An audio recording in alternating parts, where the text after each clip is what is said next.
Hey everybody, my name is David Caldwell. I'm here with Katie Henderson today, and we are with Hillshire Realty Group at eXp Realty. And we're just gonna have a little kind of casual discussion today about the 2023 housing market, the predictions that we have for the Portland metro area, what we think it means if you're a home buyer or home seller looking to enter the market in 2023. Hey, one thing I think to keep in mind is predictions are really hard. We're going to try to look at some evidence from the past to predict what's going to happen moving forward. We're going to talk about the why. We're going to try to give as much evidence as we can and not just base this on opinion. We could look back at this video a year from now and it could be somewhat accurate or it could be entirely off because we don't know what's going to happen with mortgage rates. We don't know what's going to happen with value, but we're going to take our best guess at it today based on historical market data. Before we start on predictions, let's start looking at what's happened in 2022. Because 2022, the housing market was turbulent. The news media was very not bullish on the housing market. There's lots of negative news. And what we have today is we have data through November 2022. We're sitting here today and it's December. So we have most of the annual data that's going to happen. And this is what we've seen in the Portland metro area. We've actually seen the price of a home increase by 7.4%, and it increased from $571,100 in 2021 to through November, it was $613,300. And I think one thing we have to keep in mind is interest rates really changed in April, but the whole attitude of the housing market, the US housing market, the news has been really negative on housing all throughout the year. And despite the negativity, despite less homes selling, we still saw the average sales price increase by 7.4%. So a question that I naturally have when we look at that is, what's gonna make values decrease? You know, we've had talk of a recession, we've had interest rates double, and through that, the housing market still increases, the average price of a home still increased by 7.4%. Now, we do have a 5-year low on pending sales. That also seems logical to me that less homes would be selling because we had a lot of sales. We had a 5-year high in 2021. So sales have a tendency to move forward or move backwards when we look at historical data, but we still really have a healthy real estate market today in Portland. And I think if you ask the average home seller or the average home buyer when it comes to confidence buying in a marketplace, do you want to buy or sell your home as values are increasing or values are decreasing? They're going to say increasing. Even if you're a home buyer, if you buy a home in April, you're hoping it's going to be worth more in May. And statistically, that's actually what we've seen. So I have a tendency to judge the health of a real estate market based on the average sales price increasing rather than average days on market. So we've seen the average sales price increase, and we've also seen the average days on market increase, but really taking us back to a normal housing market. Okay, so based on the information you just gave us, if I'm a buyer listening to this message, and let's say I also turn on the news and I hear about interest rates increasing and I'm thinking, maybe I should wait, maybe I should try to time the market. What would you say to a buyer like that? Well, first, I think timing the market is exceedingly difficult. And if we look at history, the best investors in the world, they will tell you that time in the market beats timing the market. So I don't believe in trying to time the market, but I do believe in strategically going through the market. And there's different market segments, right? The $300,000 to $400,000 market segment is going to perform different than the $700,000 to $800,000 market segment. And I think what happens on the news is they just talk about the market, and they talk about the US market, or they talk about San Francisco, or some of these markets where home values are going down because, you know, appreciation isn't a straight line up. We see these memes all the time about success, and, you know, success looks like this, but so does housing appreciation. You know, annually in Portland, there's always months that are less expensive than other months. It's very difficult to time that. So what I usually tell a buyer who wants to time the market is, I don't want them to buy anything they don't like. I don't want them to buy a bad house. I don't want them to buy the wrong house. But most of the time in housing, buying something for $5,000 more, $5,000 less doesn't make that big of a difference. And in the last 30 years in Portland, we've had 26 years of housing appreciation. So timing the market on the downside is exceedingly difficult, but there are ways to make sure people are capturing what is a good deal, because every market has good deals and bad deals. The question is, are you working with an agent that knows how to identify what that is? Or based on your long-term goals, is that important? Okay, so let's ask from a seller's perspective. If I'm a seller in 2023, what does my strategy look like, and how is it different from what it would have looked like in 2021 or 2022? Yeah, so like if we look at 2023, we have a couple predictions of the market, and they're based on interest rate. So if we take it from interest rates are above 6.5%, likely what we're gonna see is a marketplace like we're in today, where less homes are selling. In November, we had 1,498 pending sales, but there were close to 4,500, 5,000 available options. Now, some of that's seasonality. Some of that is the perception of the market being really bad. But if interest rates remain high, we're going to see days on market extend, and the condition of your property and your ability to stand out in a sea of available listings is going to be really important. We are seeing people play the pricing game, right? Like a marketplace where there's not a lot of pending home sales, just reducing your price every 2 weeks is not a very dependable strategy if you're trying to maximize value. So what I'd say to a seller if interest rates remain high is there isn't one strategy, but you need to work again with someone who understands the fundamentals of the market and understands how to position your home properly in the marketplace. And depending on the market segment, there might be buyers or there might not. And if there aren't a lot of buyers, you have to really stand out and or be a really great value. But you have to understand what's going on. If interest rates go to the 5s or they go to the 4s and we really have some interest rate relief, technically based on months of inventory, even today, the Portland housing market is still a seller's market. If we look at the last 5 years, we actually have the lowest number of available new listings coming to the market. So a lot of sellers are opting not to sell in today's market.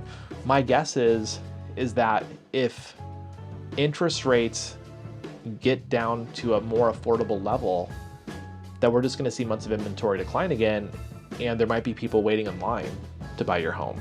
But again, you need to work with a competent professional to sit down, have a consultation, and plan to sell your most valuable asset. Can you expand a little bit more on your 2023 market predictions?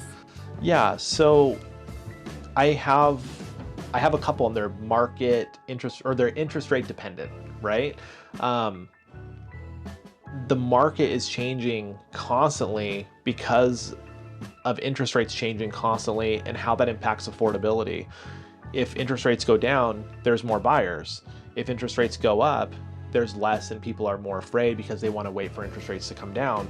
But there's this question of, well, do interest rates come down? Do we just live in a more expensive marketplace today? One of the things I think about a lot is, I bet in 1992 or in the year 2000 or in the year 2013, there were a lot of people that thought homes were too expensive and that values were going to decrease. But again, in this 30-year period or 31-year period that we have data, values have gone up almost every single year. So timing the market's really hard. And in any 10-year period where someone owns a home, values increase. And that doesn't have a lot to do with affordability, because we've had lots of eras where we've had unaffordability. But Freddie Mac, they released their third quarter forecast for interest rates in 2023. And by the way, their forecast was incredibly incorrect in 2022, but they're forecasting 6.4% interest rates in 2023. Now, we've had interest rates in the 6s for a big portion of the year, and interest rates have increased. But the attitude of the home buyer and the attitude of the home seller in Portland, the Portland metro area, has changed towards the end of 2023. And you're seeing more price reductions and you're seeing people not push values as far. So my belief is that home values do slightly decline in 2023 if mortgage interest rates stay above 6.5% for the duration of the year. So if interest rates stay high and attitudes stay negative, I think it's really realistic to think that home values could decrease by 5%. Now, if we look at the last 10 years, if we look at the evidence of the market, the last 10 years in the Portland metro area, home values have increased on average 8.4% a year.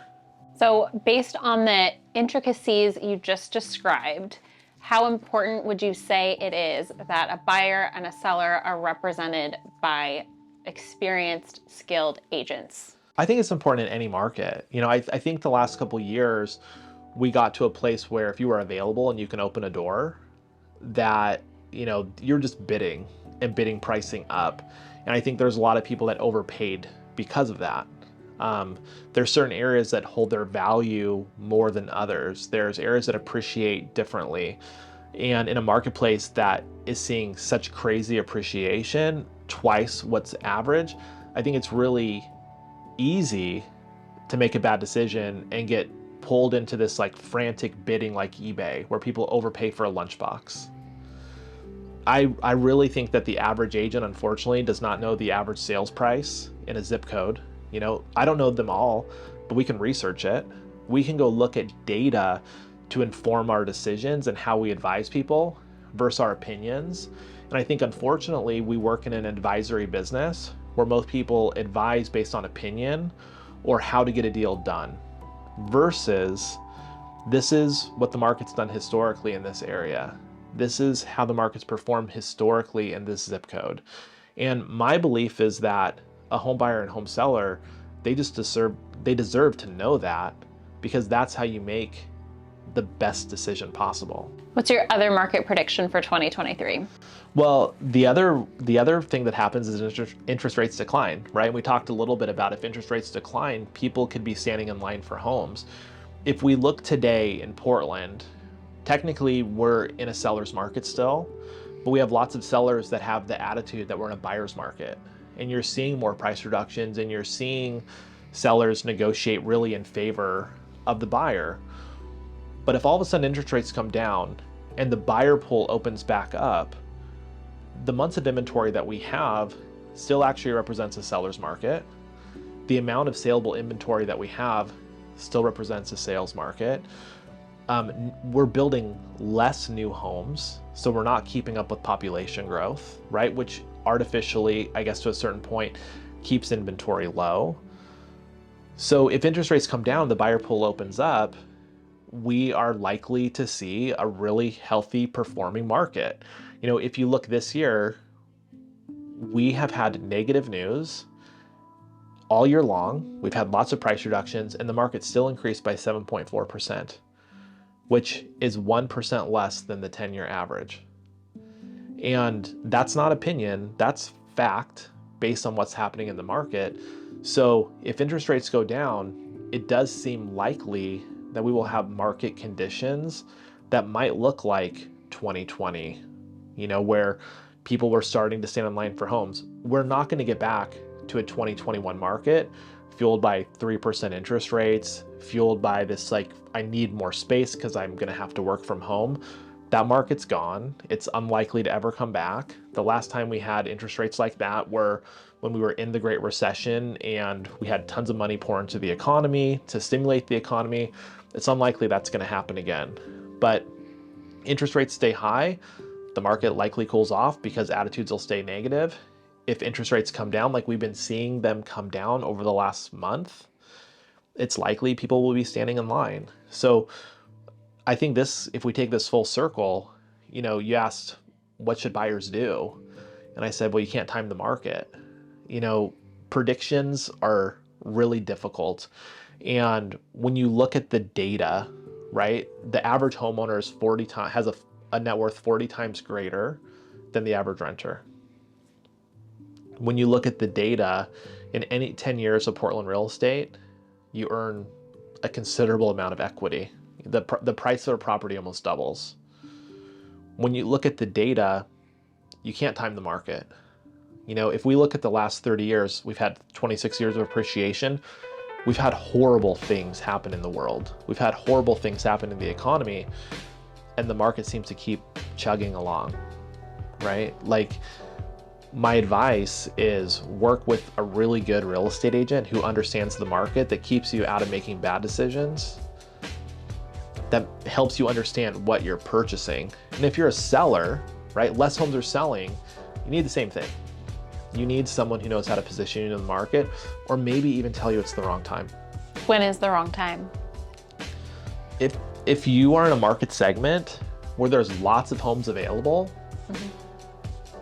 and lots of agents are recommending price reductions, and there aren't a lot of buyers, it could be the wrong time. You might be pulled into playing the pricing game. And the wrong time could be based on what you want, right? Some people have flexibility to move, some people do not, and you can't fight those conditions in the marketplace.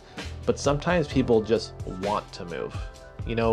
Our mindset at our company is, we don't care if you sell today or you sell 10 years from now. We want to earn your business over the next decade, right? It doesn't matter when you transact. Like, you're not a client because we did a transaction with you.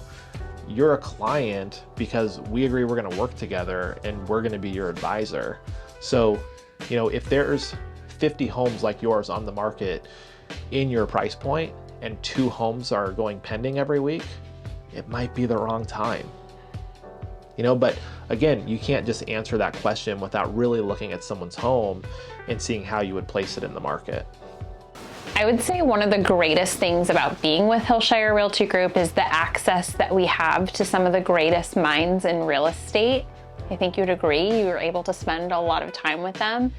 Can you expand on that a little bit?